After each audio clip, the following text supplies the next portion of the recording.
Le rêve de Dieu pour ta vie, il se réalise à quel moment? Il se réalise au moment où toi, tu commences à libérer le potentiel que Dieu a placé en toi. Et j'aimerais d'abord parler du rêve que Dieu a pour ta vie, et ensuite je vais te partager plus de détails sur ce que Dieu a fait dans ma vie. Aujourd'hui, je dois d'abord te dire une chose. Tu dois absolument, mais alors là, absolument connaître ton appel. Comment faire ça? Bonne question. Moi, je parle avec beaucoup de gens qui ont du mal avec ça. Ils sont pas sûrs, ils aimeraient connaître leur appel, mais ils hésitent encore, ils sont pas certains. Généralement, pour connaître ce qu'une personne est appelée à faire, on va regarder à ses intérêts, on va regarder à ses passions. La question que j'ai pour toi, qu'est-ce qui te passionne? Réfléchis. Qu'est-ce qui te passionne dans la vie? Quels sont tes rêves? Pose-toi la question. Quels sont tes rêves? Moi, ma passion, j'aime Jésus. Ouais, j'aime Jésus. J'aime son Église aussi. J'aime beaucoup l'Église. Et ce que j'aime, c'est de voir des gens, plein de gens, qui rentrent dans les plans que Dieu a prévus pour eux. Ce que j'aime, c'est voir des gens libérer leur potentiel. La plupart d'entre nous, on a tous des passions. On a tous des rêves. Mais peut-être que toi, tu avais un rêve. Mais quelqu'un t'a dit que c'était impossible. Alors, tu as juste arrêté d'y croire. Tu as tout mis de côté. Ou peut-être que quelqu'un est venu briser ce rêve que tu avais.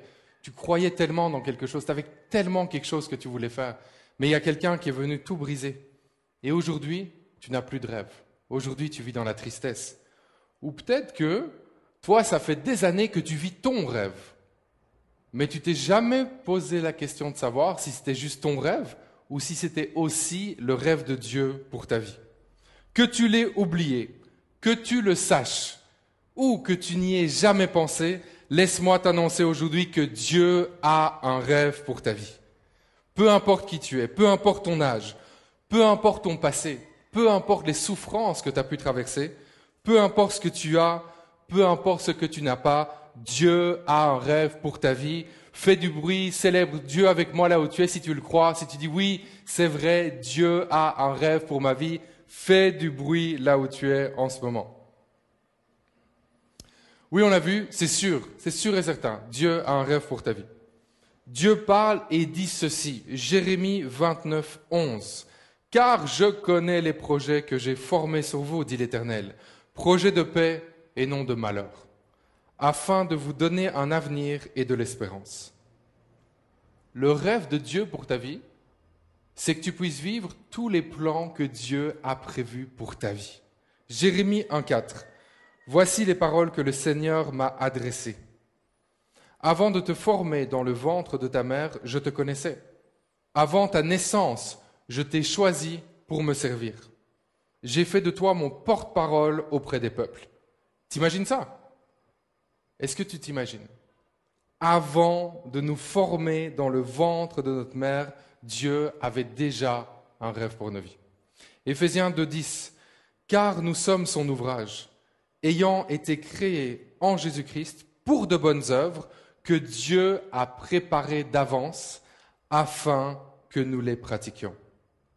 Ici, on voit encore que Dieu, il a préparé d'avance toute une série de bonnes œuvres pour que nous, on puisse les pratiquer. Moi, je ne sais pas pour toi, mais en tout cas, quand je lis ces versets, que je prends conscience que Dieu a déjà tout préparé d'avance pour moi, à ce moment-là, moi, je ne veux plus poursuivre mes rêves. Je ne veux plus juste poursuivre mes rêves. À ce moment-là, je veux commencer à poursuivre les rêves que Dieu a prévus pour ma vie. Dieu qui est éternel, Dieu qui est tout-puissant, Dieu qui a un contrôle absolu sur toute chose, a préparé un plan pour ma vie. Et ce plan, je veux le vivre et je ne veux rien d'autre. Donc aujourd'hui, on va d'abord voir ensemble pourquoi marcher dans le rêve de Dieu pour nos vies et ensuite on va voir comment marcher dans le rêve de Dieu pour nos vies. Si tu veux poursuivre le rêve de Dieu pour ta vie, tu dois savoir, et là c'est ma responsabilité en tant que pasteur de t'avertir, si tu veux poursuivre le rêve de Dieu pour ta vie, sache qu'il y a un prix à payer. Oui. Et le prix est élevé. Le prix est même très élevé. Ça va te coûter toute ta vie. C'est ta vie en entier. Parce que pour vivre le rêve de Dieu pour ta vie, tu vas devoir lui remettre le contrôle absolu de ta vie. Tu vas devoir le suivre. Il y a des moments dans ta vie où ça n'aura aucun sens, mais tu vas devoir continuer à le suivre et à lui faire une confiance aveugle. Alors, est-ce que c'est facile de suivre Dieu? Non, non. Est-ce que c'est facile de faire une confiance aveugle à Dieu? Non, non. Est-ce que parfois ça fait peur de suivre Dieu? Oui, oui, c'est vrai. Parfois ça fait peur. Est-ce que souvent ça fait mal de suivre Dieu? Oui, tout à fait.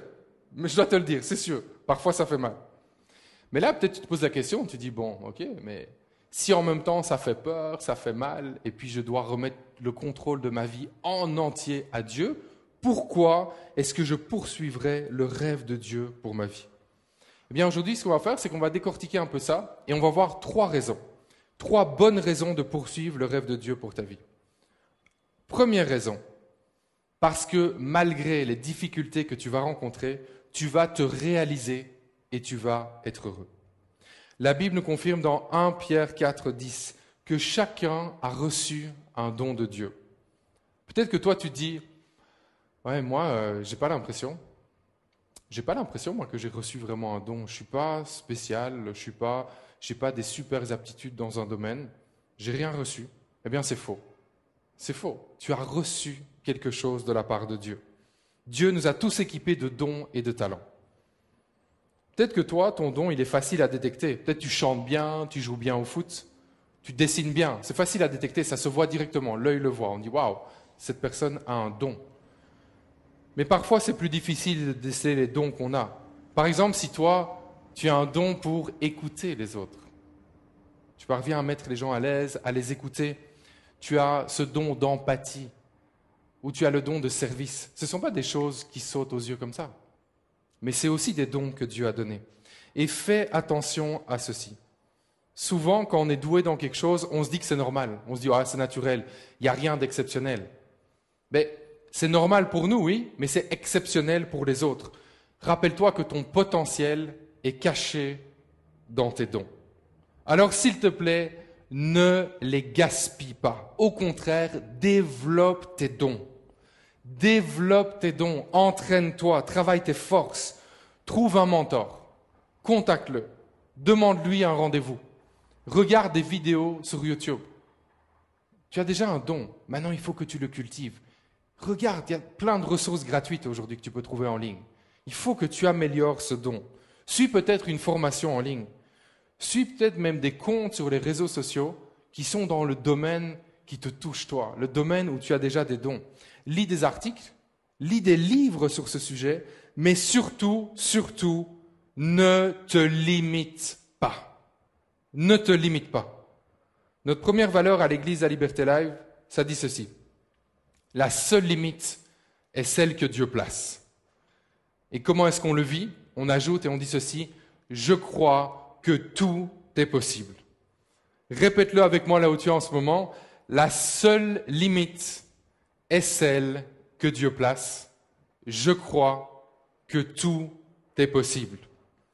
Rappelle-toi, la limite, c'est à Dieu de la placer.